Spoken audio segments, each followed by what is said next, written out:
The president said this week that the situation on the southern border is going to be chaotic for a while. Given the fact that you've had nearly 2 years to prepare for this moment, how can chaos be the expectation? Well, I have said for months and months that the challenge at the border is and is going to be very difficult. And we have spoken repeatedly about the fact that that difficulty may actually only increase at this time of transition. It is going to take a period of time for our approach to actually gain traction and show results. And I've been very clear about that. The fundamental reason why we have a challenge at our border, and we've had this challenge many a time before, is because we are working within the constraints of a fundamentally broken immigration system, and we also are operating on resources that are far less than those that we need and that we've requested. Some of the measures that you have been talking about to put in place to mitigate this surge, some of those aren't even in place yet. It wasn't until 2 weeks ago that you announced these plans to open these regional processing centers. As far as I'm aware, they're not open yet. Of the 1,500 troops that the president deployed, only 550 are actually on the ground. So given how long you have known that Title 42 is ending on May 11th, why aren't all of these measures already in place? So we have implemented measures well before those few that you identify. Our parole processes would be an example. While we deployed 1,500 additional Department of Defense personnel, we've had 2,500 Department of Defense personnel well in place already. We have surged resources of all types over months and months, not just personnel, but transportation facilities, technology, additional bed space. So we have been, in fact, you've done all you can at this point. We have done all we can with the resources that we have and within the system that we are operating under. What should Americans in those border communities and beyond expect in the coming days and weeks? What's this going to look like for them? We could see very crowded, as we are now, we could see very crowded Border Patrol facilities. I cannot overstate the strain on our personnel and our facilities. But we know how to manage through such strain, as difficult as it will be. I have tremendous confidence and pride in our personnel. Let me share with you an example of how we managed through a very difficult situation. In El Paso, Texas, we saw individuals on the street. We engaged in a very sensitive and humane law enforcement operation to address that challenge, and we successfully have done so to the praise of the city of El Paso. Can I just follow up? Our teams in El Paso say that there are hundreds of migrants now in the open, in shelter with very limited access to food and water and bathrooms for days. Why are they being processed? Is that what we can expect? So we are working very closely with nonprofit organizations, with community groups, to really deliver a community response to the challenge. I cannot overstate how much of a challenge it is going to be and how we all have to deal with it as one administration and one country. Fundamentally, we need Congress to act. A bus of migrants from Texas arrived in front of the Vice President's office this morning, Vice President's house this morning. What's your response to that, to more buses of migrants being sent from Texas to Washington, D.C.?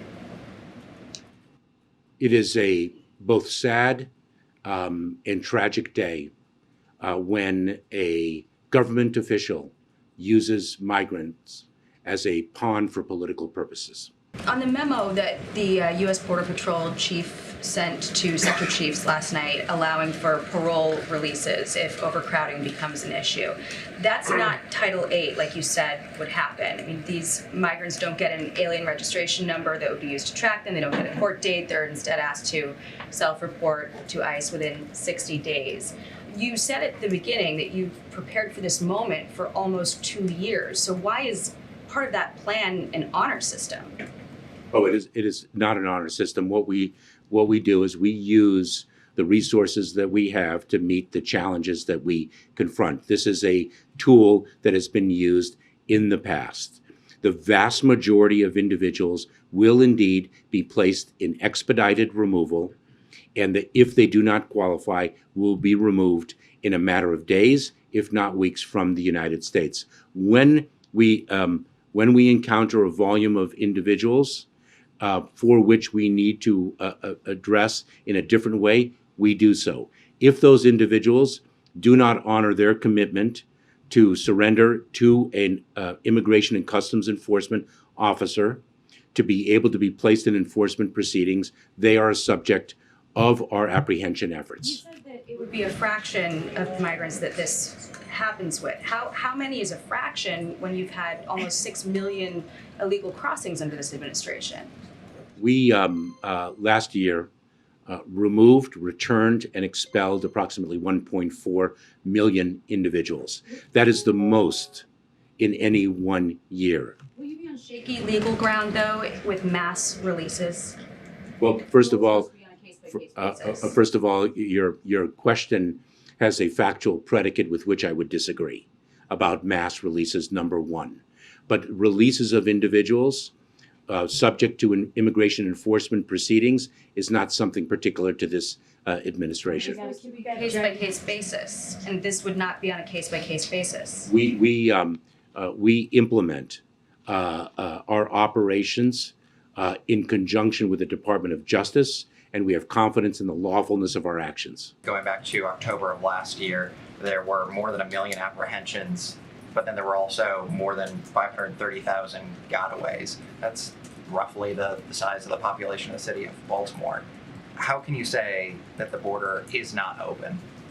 So we removed, returned, and expelled 1.4 million people last year. Ask those 1.4 million people if they think the border is open. Our apprehension rate at the border is consistent with the apprehension rate in prior years. You talked about cost. What's the rough cost to American taxpayers since the roughly 4 million people have come into this country illegally since January of 2021, as those people show up at community hospitals, as they enter the school system, as they get other government help? Do you have a taxpayer cost? Let me turn that question around a little bit, because I'm going to turn it around to match the question that an international partner asked of me. And the question that the international partner asked of me is, what is the economic cost of your broken immigration system? Since there are businesses around this country that are desperate for workers, there are desperate workers looking for jobs, desperate workers in foreign countries that are looking for jobs in the United States where they can earn money lawfully and send much needed remittances back home.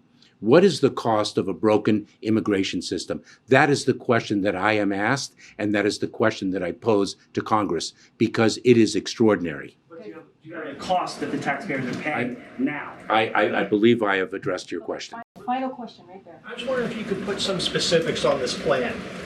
Let's say Border Patrol catches 10,000 migrants tomorrow. Of those, how many are going to be detained, how many will be caught and released, and how many will be removed and returned within 72 hours? So let me share with you that we have already encountered 10,000 individuals in a single day.